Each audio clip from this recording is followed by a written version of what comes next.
Welcome to another episode of the Chill by Nette podcast. This podcast is created for those who are passionate about their personal development, health, and well-being. This is a platform for you to come chill by my personal stories and weekly tips in becoming a better version of ourselves and to live a better present. But first, let's chill. My name is Jeanette. Welcome back.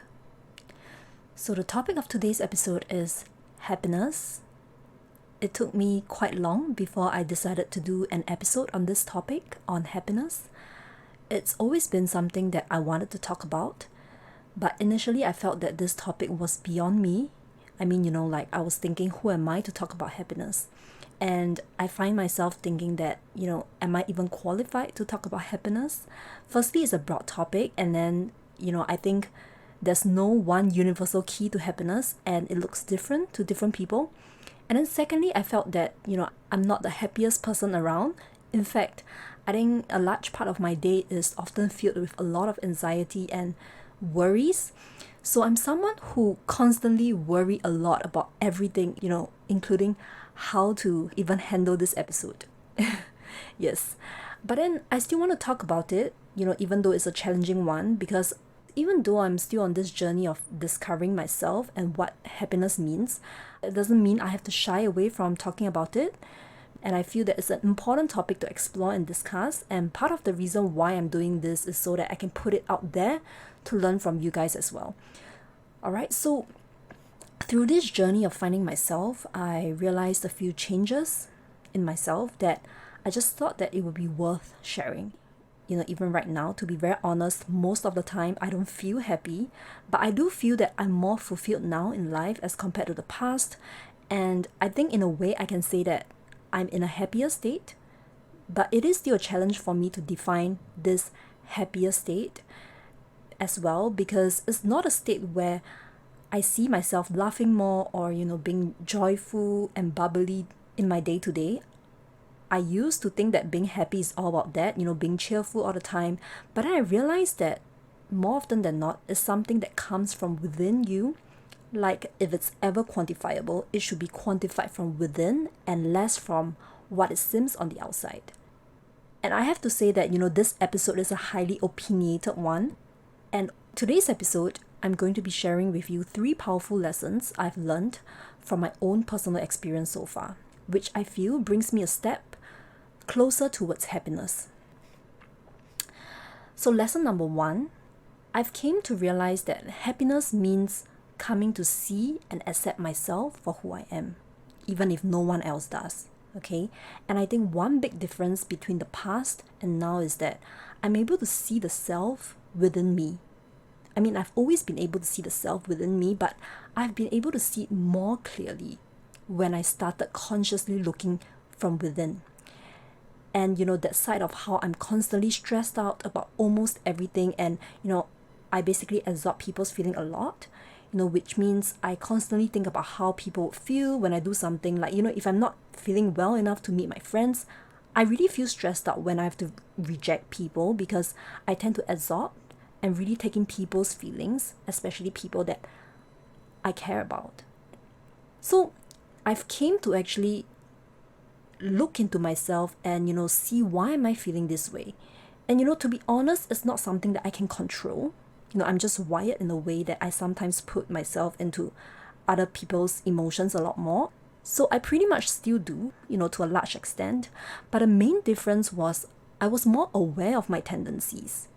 And I came to realize that there's this term called, highly sensitive person. And I may just be one of them. So highly sensitive person is a term for those who are thought to have an increased, or rather a deeper central nervous system sensitivity to physical, emotional, or social stimuli. Okay, so this means that they get triggered and they feel more when they are exposed to, certain things. It could be noise, it could be lights, it could be the crowd, people, So I've been called too sensitive for so many times in my life that I sometimes have grown to hide that part of me pretty well. And regardless how carefree I look on the outside, probably I've just built that as a defense mechanism for myself over time. Internally, I know that I feel those emotions strongly. So it doesn't matter whether I build a defense mechanism on the outside, but internally, I still feel those emotions to a large extent, more strongly than probably the average person. And to some extent, I really hated that part of me last time without knowing what it was. I would ask myself, why are you like that? This isn't something normal people would care much about.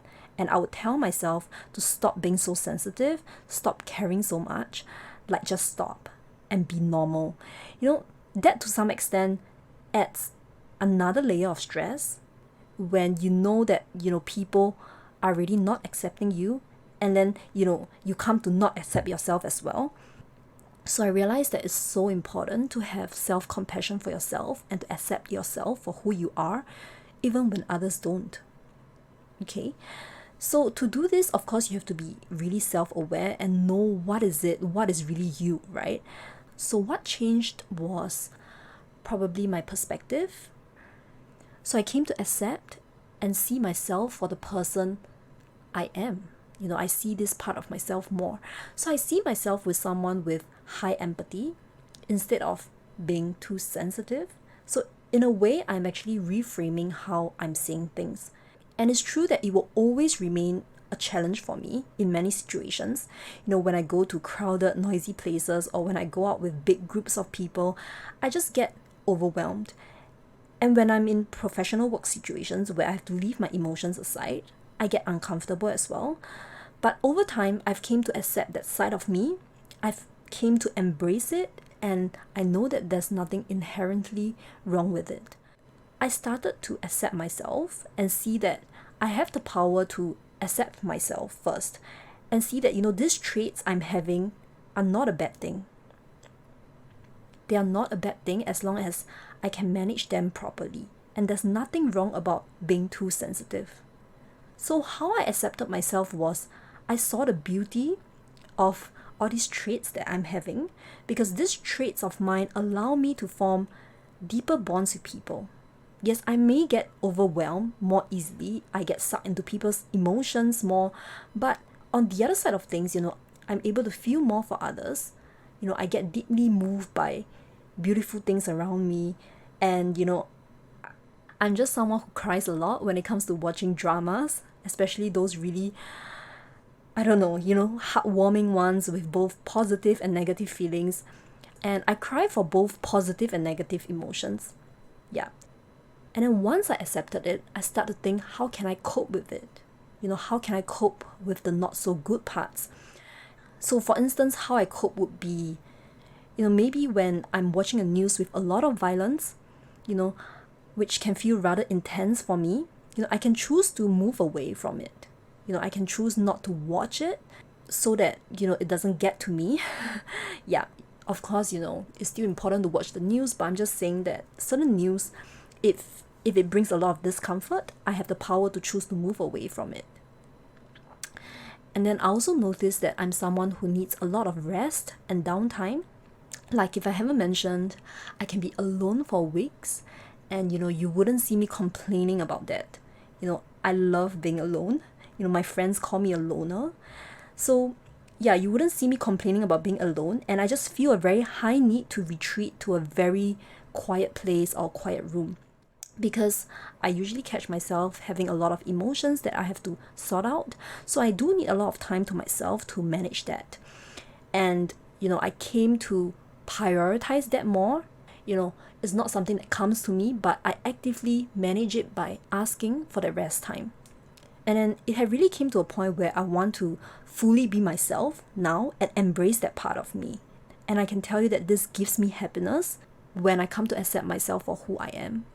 And I enjoy managing myself, and I see that it isn't a bad thing like I used to tell myself.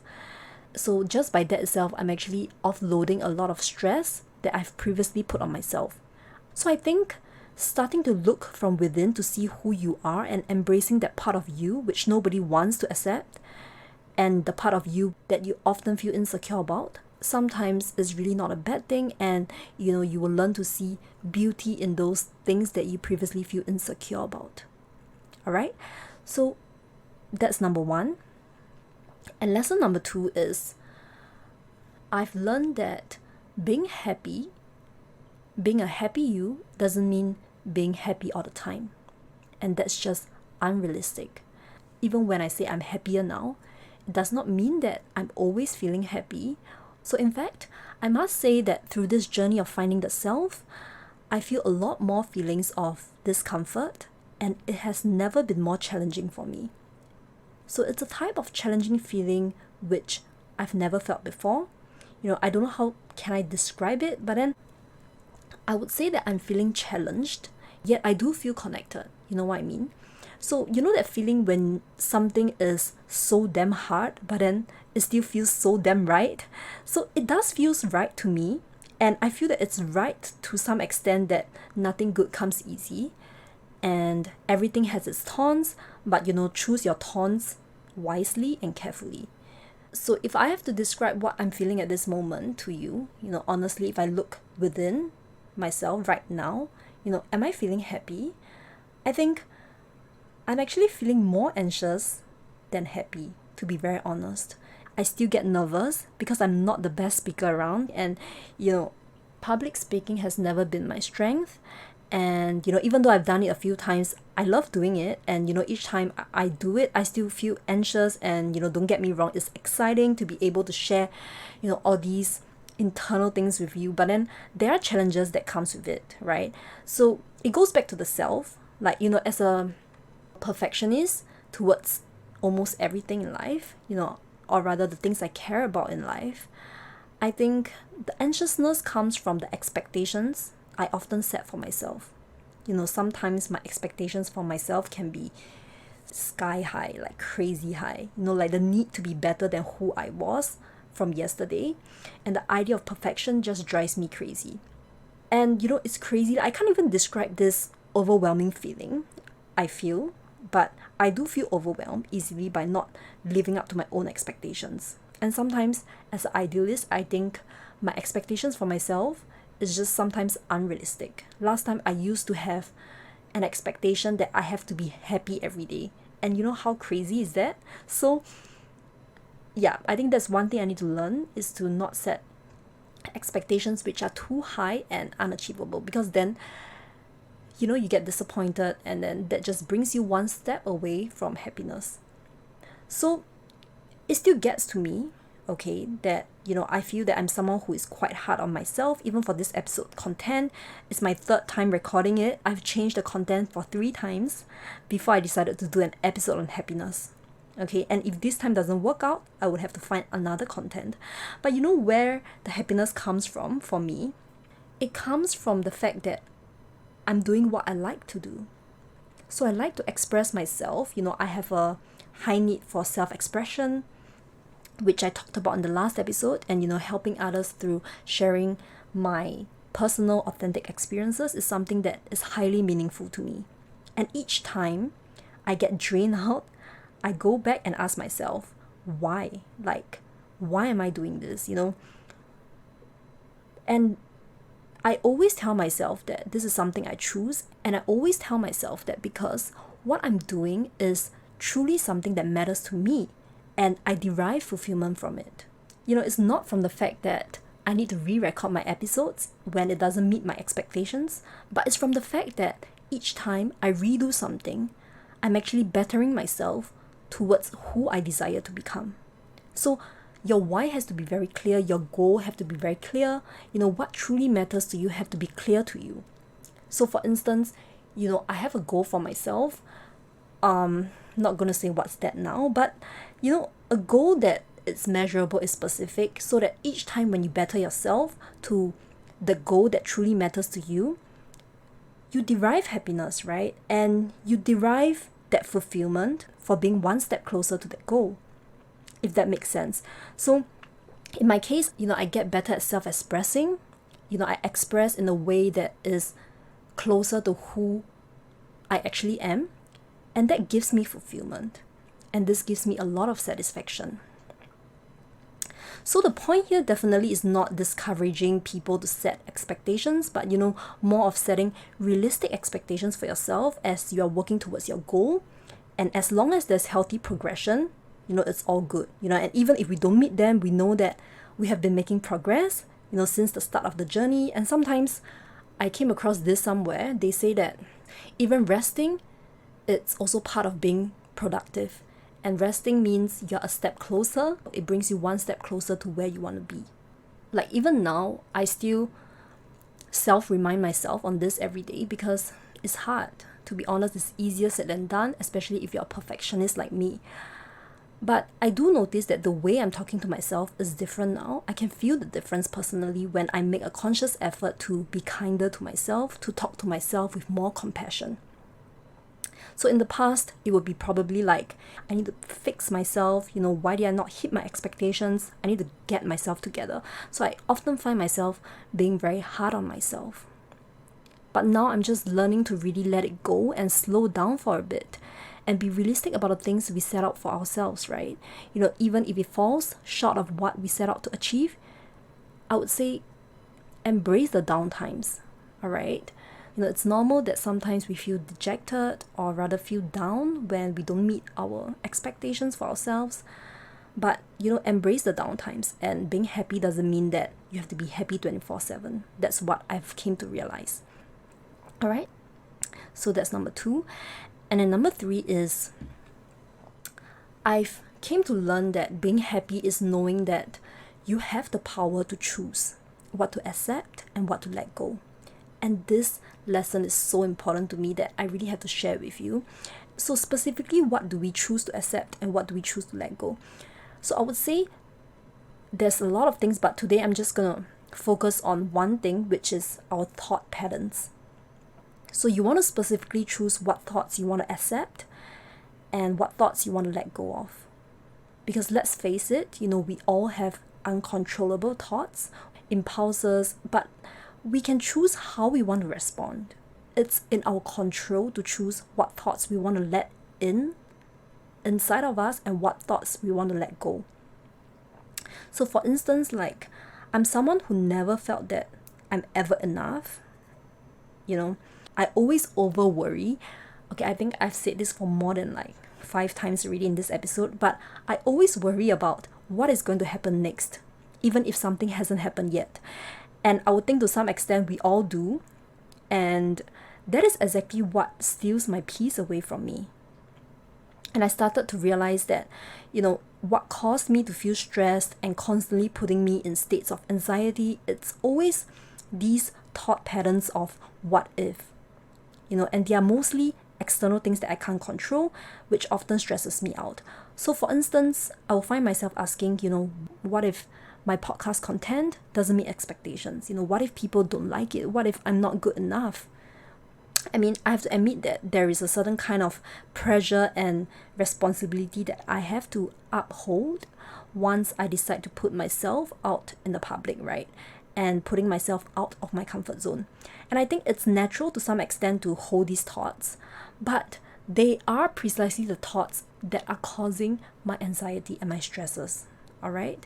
And also the need to thoughts, I often catch myself thinking that, I need to be good enough before I can do this and that, I need to prove myself first to be successful and to be accepted by people around me, my parents, my partner, all that, okay? So some people may just say that, wow, it must be really tiring being you. And yes, it is really very tiring internally, right? So I might look okay from the outside, but internally, I am feeling very tired. And that is what people with anxiety are facing, right? You can't tell that they are being anxious, because it's all inside you, it's all from within. And these thoughts might not even be true, it's just associations that we make up for ourselves. That, you need to be good enough first before you can do something. It's not true, but it's something that we keep telling ourselves, right? And yet it's sometimes hard to stop these thoughts from coming to me. They exist, it's a reality. And I just feel that these thoughts just intrude into my mind without my permission, and they just keep appearing, right? And this is exactly the source of my anxiety as well, I would say, to pinpoint what anxiety looks like to someone having it. So a person may look completely okay from the outside, but in the inside, they may feel like it's a battle that they are fighting So yeah, don't assume, right? Don't assume that people are okay just because they look okay. Yeah, so on this note, just try to be kinder to people around you. Yeah, this is something that I really feel for, and I really want to spread this more. And I myself, I am consciously doing this every day. I try to be kinder to everyone around me because I do not know what are the battles that they are facing. Okay, so where was I? Yeah, so the fact that, I'm giving away my power, I'm worrying about things that can't seem to be my control, or rather out of my control. All that kind of thoughts just makes me feel very restricted. It comes to me in waves all at one time, and it really stresses me out. It makes me feel small. It makes me feel that I can't do anything significant. These are the feelings of self-doubts that I always had to battle no matter what situation I put myself in. So it does not matter the situation, but it's something that I realize that it's within me. There are the mechanisms inside me that I might need to start unlearning and deassociate them. Deassociate, is that even a word? But deassociate means start unlearning those associations that I create in my head. And no matter how much you value being kind to others, someone else might not, and they might not think twice about being unkind to you. You have absolutely zero control over that. So I realized that when you attempt to control what people say or do, that's when we get stressed. We let this define how we act. We let their words dictate us and stop us from moving forward towards the direction we want to go. It hinders us. So others' opinions started affecting me less as part of growing up and as part of my growth in this journey. So how I see it is, everybody is their own context. They have their own stories and battles shaped by their childhood, traumatic experience. And sometimes I've learned that what people say has nothing to do with you. It has a lot to do with them. But how we choose to respond, how you choose to respond, has everything to do with you and your relationship with yourself. So everything starts from yourself first. It starts from self-healing. It starts from within. And when you start to focus on the relationship you have with yourself, you will find that happiness comes from knowing that you are more in control. So for instance, when I have those thoughts of whether I will eventually be worthy enough or whether people are going to accept me, these are mostly external things that I can't control. And you know what? I have to let it go. If I continue to hold this within me, I'm not able to move forward. So what I can control is, accepting that I'm enough, accepting that success means doing my best every day in my own capacity. So I redefine my idea of success every day depending on my progress, and I accept that I can go as slow as I need to as long as I'm comfortable with the pace, and I choose to focus on what I can do now that is within my control, that is within me. And somehow when I do all of that, I just feel so much happier with myself. I have less to worry about. I have less expectations to meet other than my own expectations that I set for myself. Although that can sometimes be sky high as well and out of reach sometimes, which also gives me a lot of anxiety, right? And that's something that I have to, start unlearning as well as a perfectionist. And it's hard, man. It's really hard, right? So just to recap, okay, 3 lessons I've learned about happiness. Number 1, happiness means coming to accept yourself for who you are, even if nobody else does. And number 2, being happy doesn't mean being happy all the time. It's about knowing how to show self-compassion during the low times and be kinder to yourself when things don't go the way it should. And number 3, being happy is knowing you have the power to choose the thoughts that you want to accept and the thoughts that you want to let go. It's about how we respond and react to things. And if I may add in a 4th one, I realize that these days I keep adding additional stuff at a summary, but I just felt that this was important to share as well.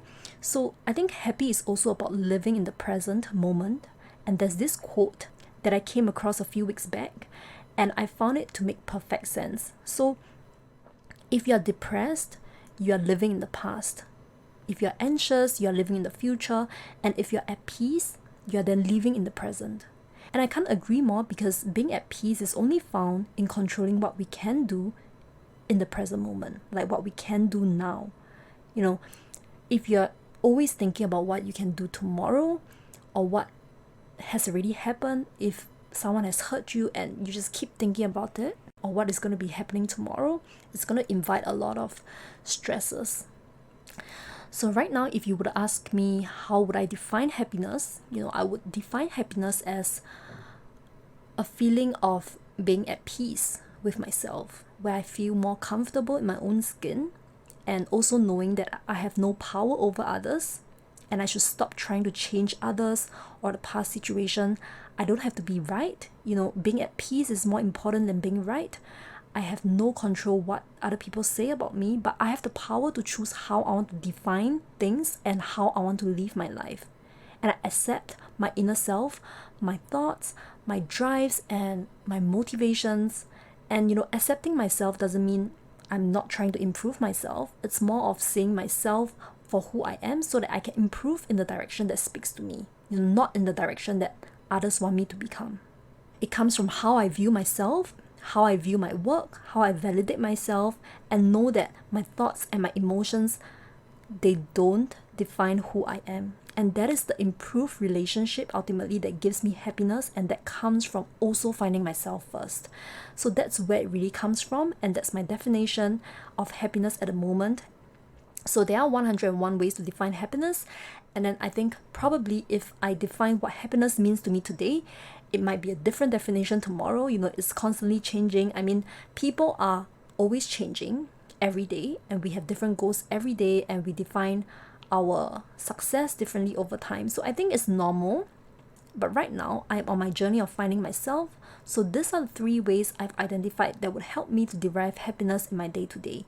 And the secret to being happy starts from within, and it starts from the relationship we form with ourselves. Thanks for chilling in. If you enjoyed this podcast, don't forget to subscribe. You can also connect with me on Instagram at chillbynette, on my website chillbynette.com, to join the conversation and access our show notes. Have a great day, and we'll chill again very soon.